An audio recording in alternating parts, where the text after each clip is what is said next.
Pra-peradilan Eni Anggrek, SH, yang didaftarkan pada tanggal 17 Juli 2017 silam, dengan nomor perkara, 1-Pra-2017-PN, KLB, yang memosisikan Kepolisian Resor Alor sebagai termohon ketika itu, masih saja mengambang, tanpa sebuah kepastian hukum.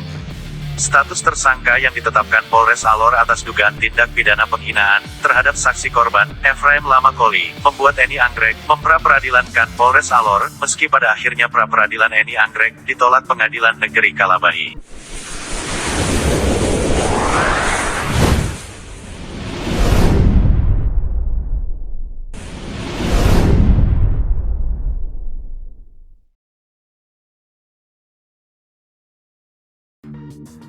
Berdasarkan informasi yang dihimpun, menolak permohonan pra-peradilan pemohon untuk seluruhnya, yang diputuskan Pengadilan Negeri Kalabahi, pada tanggal 8 Agustus tahun 2017 lalu, belum ditindaklanjuti lagi oleh Polres Alor hingga saat ini. Menyikapi kondisi tersebut, media sosial Facebook digaduhkan oleh postingan aktivis Alor, Lomboan Jahamau. Pasalnya, postingan Lomboan itu mempermasalahkan dugaan jatah pokir Eni Anggrek berupa sumur bor bermasalah, dan menyentil bahwa Ketua DPRD Kabupaten Alor itu masih berstatus tersangka, dengan menulis TSK, Eni Anggrek pada baris keempat, dinding Facebooknya tersebut. Tim preview redaksi daerah, yang melihat beragam tanggapan atas status Facebook Lomboan, yang diunggahnya pada Selasa, tanggal 4 Agustus kemarin, kemudian menelusuri postingan Lomboan lainnya. Tim pun menelusur unggahan Lomboan lainnya pada dinding Facebooknya, yang kembali menyinggung status tersangka orang nomor 1 di DPRD Kabupaten Alor itu. Penasaran, tim kemudian menghubungi Lomboan, guna menggali informasi lebih lanjut atas status-status kritisnya yang kontroversial itu. Berikut adalah hasil konfirmasi tim preview redaksi daerah kepada Lomboan. Assalamualaikum warahmatullahi wabarakatuh. Salam sejahtera untuk kita semua. Saya terima kasih banyak untuk teman-teman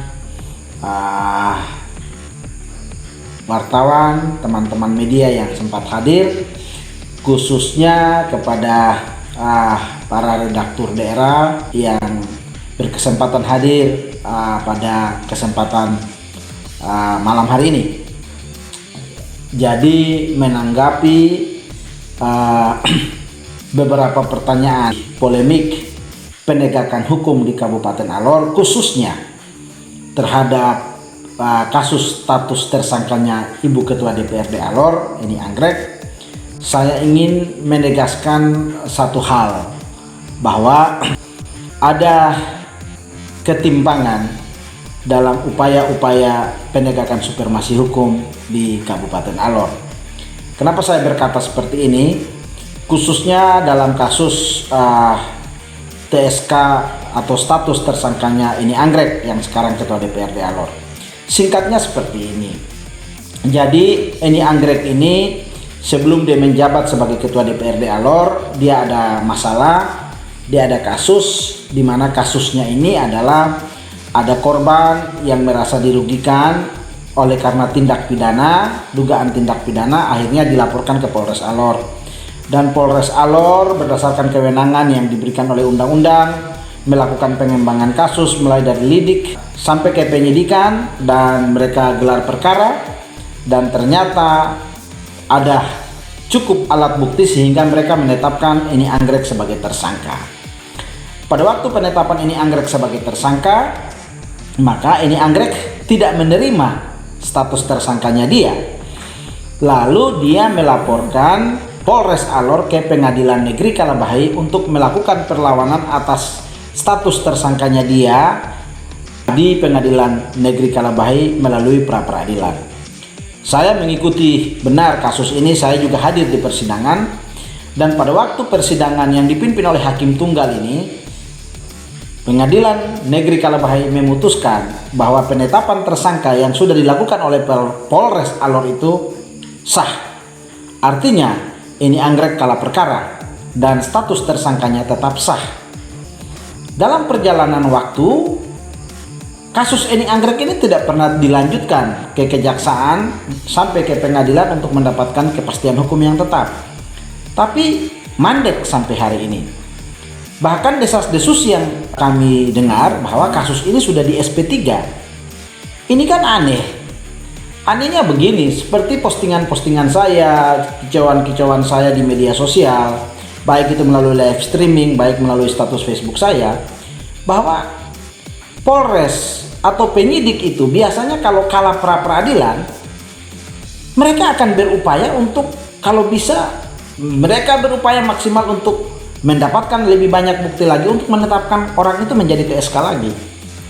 Loh, ini faktanya yang terjadi, Polres Alor justru menang pra peradilan, tapi kasusnya kenapa tidak jalan? Desas-desus lagi yang beredar, informasi yang beredar, ini harus kita verifikasi lagi karena saya belum ke Polres juga sampai sekarang, bahwa ada perubahan BAP dari seorang saksi, dari kata miskin ke termiskin. Saya merasa aneh, karena kalaupun ada perubahan BAP, karena ini sudah kalah pra peradilan, harusnya penyidik terus membiarkan kasus ini berlanjut ke pengadilan.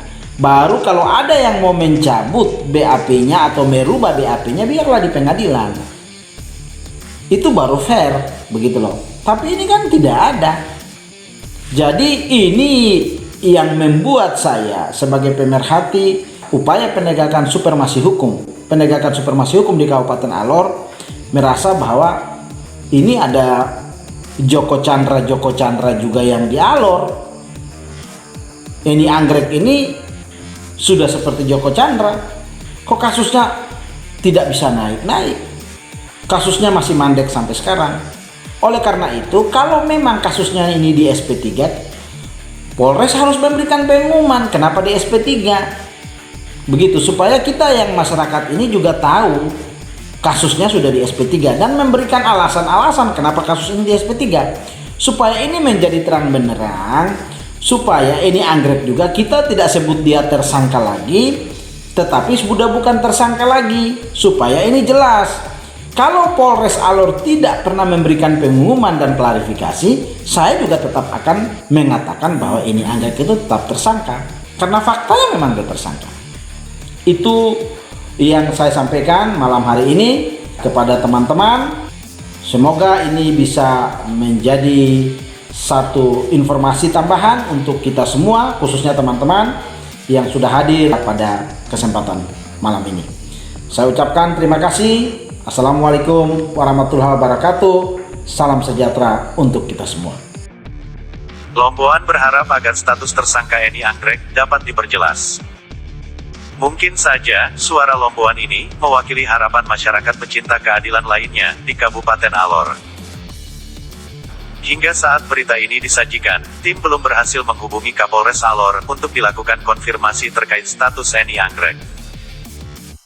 Meski demikian, tim akan terus menelusuri dan mengupas tuntas status tersangka Eni Anggrek yang masih mengambang ini sebagai sajian yang objektif dan edukatif dalam berperan serta mencerdaskan kehidupan bangsa. Tim Preview Redaksi Daerah mewartakan dari Jakarta.